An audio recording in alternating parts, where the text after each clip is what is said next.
જો તમને આ રેસીપી પસંદ આવે તો લાઈક કરજો, શેર કરજો અને સબસ્ક્રાઈબ કરજો. બધાને જય શ્રી કૃષ્ણ. હું શગુણાબેન આહિર સુરતથી આપ સૌનું મારા કિચનમાં સ્વાગત છે. આજે હું શેર કરીશ શાકને પણ ભૂલાવી દે તેવા ભરેલા શિમલા મરચાંની રેસીપી. તો ચાલો બનાવવાની શરૂઆત કરીએ. શરૂઆત કરતાં પહેલાં તમને જો મારી રેસીપીઓ સારી લાગતી હોય તો મારી ચેનલને લાઈક, શેર અને સબસ્ક્રાઈબ ચોક્કસથી કરી દેજો, જેથી કરીને આવનારી દરેક રેસીપી તમારી પાસે સૌથી પહેલાં પહોંચે. તો ચાલો બનાવવાની શરૂઆત કરીએ. આપણે ભરેલા શિમલા મરચાં બનાવવાના છે, તો તેના માટે મેં અહીં કાશ્મીરી શિમલા મરચાં લીધેલા છે. આ રીતના તાજા લેવાના. 500 ગ્રામ લીધેલા છે, પણ નંગમાં 4 જ આવેલા છે.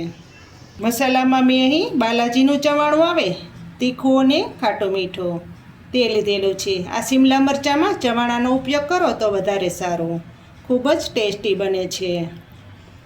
2 થી 3 ચમચી જેટલા મેં સિંગના દાણા લીધેલા છે.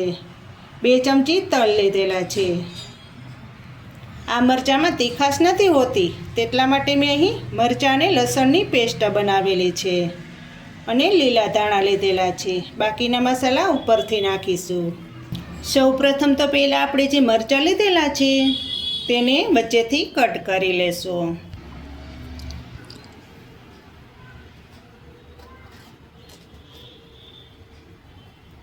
આપણે જે વચ્ચેનો ભાગ હોય બીનો તે આપણે કાઢવાનો નથી, કારણ કે આમાં શિમલા મરચાંમાં બી ઓછા હોય છે.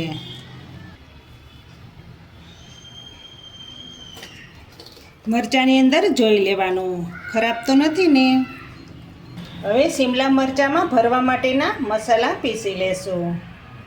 તેના માટે મેં અહીં નાની મિક્સર જાર લીધેલી છે, તેમાં મસાલા પીસીશું. ચવાણું નાખશું, સિંગના દાણા પણ નાખી દઈશું. 1 ચમચી વરિયાળી નાખીશું. વરિયાળીનો ટેસ્ટ શિમલા મરચાંમાં ખૂબ જ સારો આવે છે. 2 ચમચી તલ નાખશું. થોડાક તલ બાકી રાખીશું, તે વઘાર કરવામાં નાખીશું. આપણે અધકચરો પાવડર તૈયાર કરવાનો છે, એકદમ ઝીણો પાવડર નથી બનાવવાનો. આ રીતના ચાલુ કરીને પીસી લેવાનું.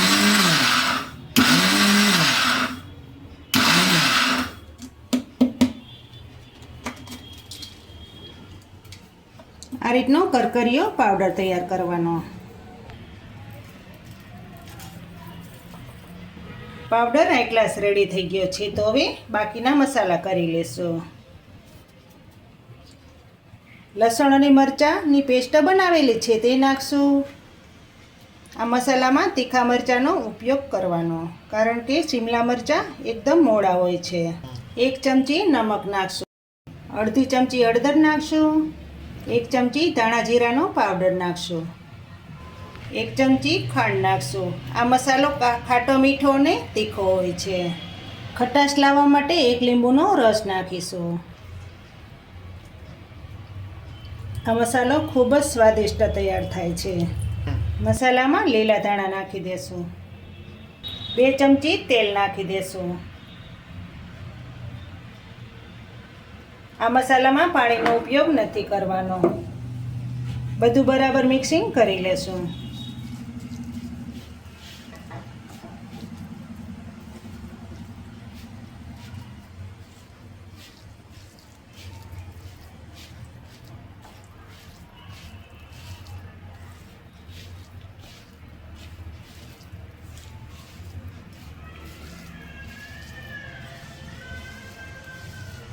તમે જો મારી ચેનલમાં નવા હોય તો પ્લીઝ ચેનલને સબસ્ક્રાઈબ કરી નાખજો, જેથી કરીને આવનારી દરેક રેસીપી તમને સૌથી પહેલાં જોવા મળે.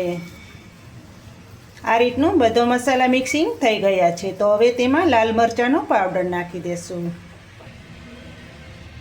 1 ચમચી લાલ મરચાંનો પાવડર નાખશું, જેથી કરીને મરચાંમાં કલર સારો આવે.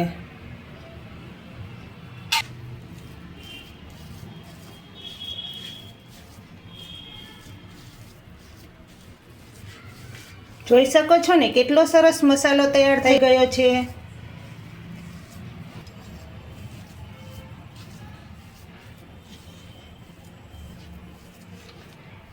મસાલો હાઈ ક્લાસ રેડી થઈ ગયો છે, તો હવે મરચાં ભરી લેશું. અંદર જેટલો મસાલો સામે તેટલો ભરી લેવાનો.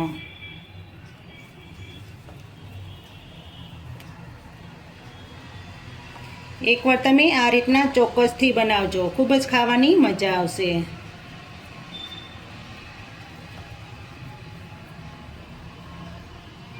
આ રીતનો મસાલોને દબાવી દેવાનો, જેથી કરીને મરચાં તળીએ ત્યારે બહાર નીકળી ન જાય.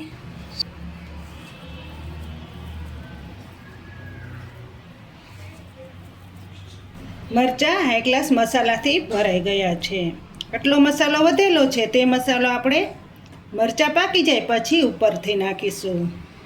મરચાંનો વઘાર કરવા માટે મેં અહીં કઢાઈ લીધેલી છે, તેમાં મરચાં વઘારીશું. તેના માટે ગેસ ચાલુ કરશું. કઢાઈ સરસ ગરમ થઈ જાય પછી ગેસ હંમેશા ધીમો કરી નાખવાનો. આ મરચાં ધીમા ગેસ ઉપર જ પાકવા દેવાના છે. તેમાં હું 2 થી 3 પાવડા જેટલું તેલ નાખીશ.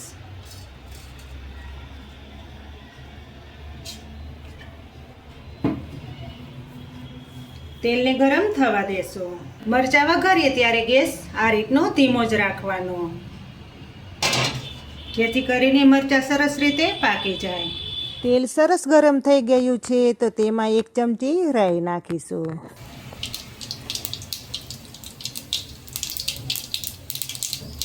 મરચાં રાઈથી વઘારીએ તો ખૂબ જ સ્વાદિષ્ટ તૈયાર થાય છે. ગેસ તો ધીમો જ રાખવાનો. જ્યાં સુધી મરચાં પાકે ત્યાં સુધી ગેસ ધીમો રાખવાનો. અડધી ચમચી હિંગ નાખશું. 1 ચમચી તલ નાખીશું.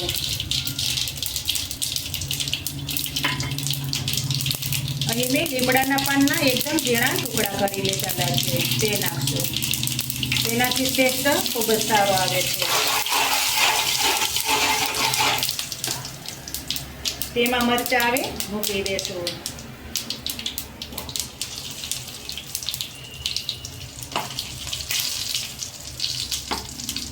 તમે ચોક્કસથી આ રીતના ભરેલા મરચાં બનાવજો, ખૂબ જ ખાવાની મજા આવશે. મરચાંને ધીમા ગેસ ઉપર જ પાકવા દેવાના, જેથી કરીને સરસ રીતે પાકી જાય. વચ્ચે વચ્ચે મરચાંને ફેરવતું રહેવાનું.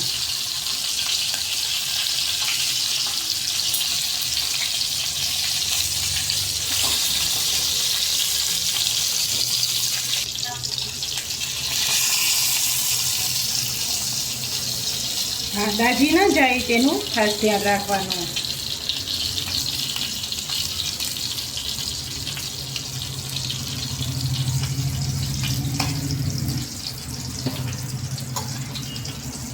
વચ્ચે વચ્ચે રાઈ અને તલને મરચાંની ઉપર નાખતા જઈશું.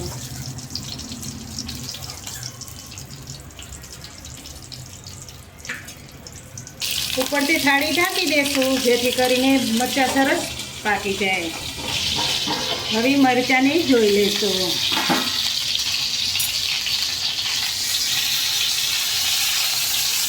મરચાંને વચ્ચે વચ્ચે ફેરવતા રહેવાનું, જેથી કરીને નીચે દાજી ન જાય.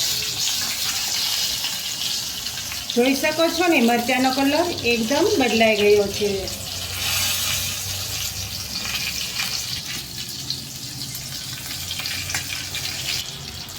હજુ થોડીક વાર રહેવા દેશું.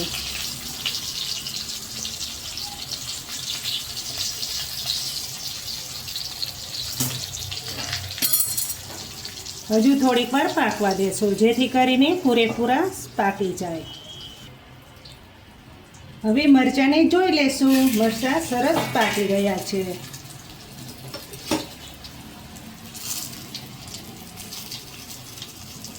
જોઈ શકો છો ને, મરચાં કેટલા સરસ બનીને તૈયાર થયા છે.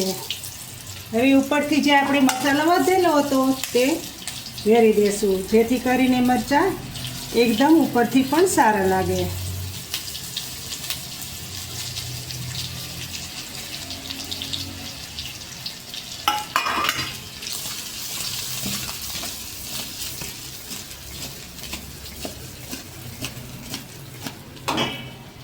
હવે ગેસ બંધ કરી દેશું. મરચાં રેડી છે.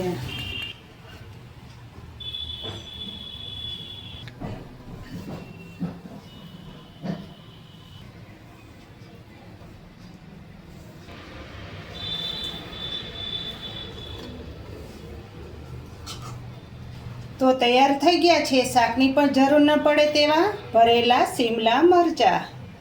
તમને જો આ શિમલા મરચાંની રેસીપી સારી લાગે તો મારી ચેનલને લાઈક કરજો, શેર કરજો ને ભૂલ્યા વગર સબસ્ક્રાઈબ કરજો. કમેન્ટ કરીને કહેજો કે તમને આ ભરેલા શિમલા મરચાંની રેસીપી કેવી લાગી અને તમે ચોક્કસથી બનાવજો. ખૂબ જ ખાવાની મજા આવશે.